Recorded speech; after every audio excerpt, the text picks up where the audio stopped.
Hello, historians. If you clicked on this link, this means you are going to be learning about Queen Elizabeth I as your leader of the Renaissance. So, here's a picture of her, and this is the basic information you got on your other slides: when she was born, when she was died, and what she was known for. So, this is where your notes actually start.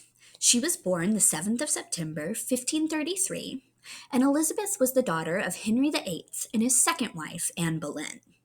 Her dad has a very messy history. Once you get to high school and you learn a little bit more about this time period, you might come across the famous little poem, Divorced, Beheaded, Died, Divorced, Beheaded, Survived.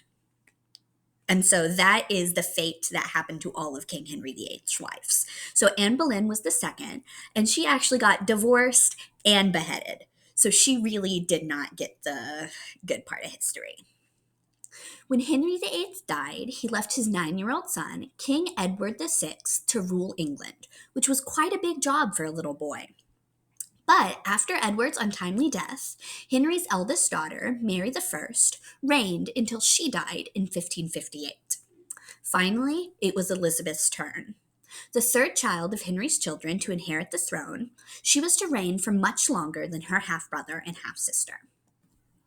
During Elizabeth's reign, she sought to return the country from Catholicism to Protestantism, which is another form of the Christian religion, like her father had done before her.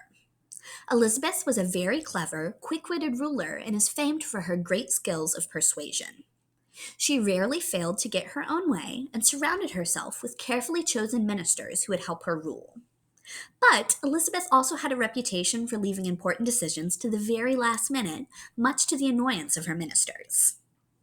Many people in the 16th century believed that a woman wasn't fit to rule, but Elizabeth quickly proved them wrong. She could be a cunning and ruthless leader as any king who came before her, and she was a strong, formidable leader. So, a little touch on her personal life. She never actually got married. Over the years of Elizabeth's rule, she was often encouraged to marry. Her advisors thought that she needed a husband to support her and an heir to succeed her.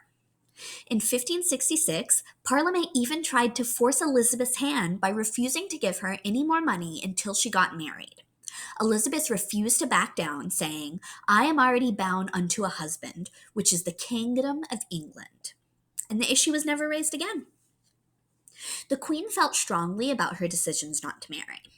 If she married a foreign prince to create a link with another European country, it may have benefited the other country more than England and made her less powerful.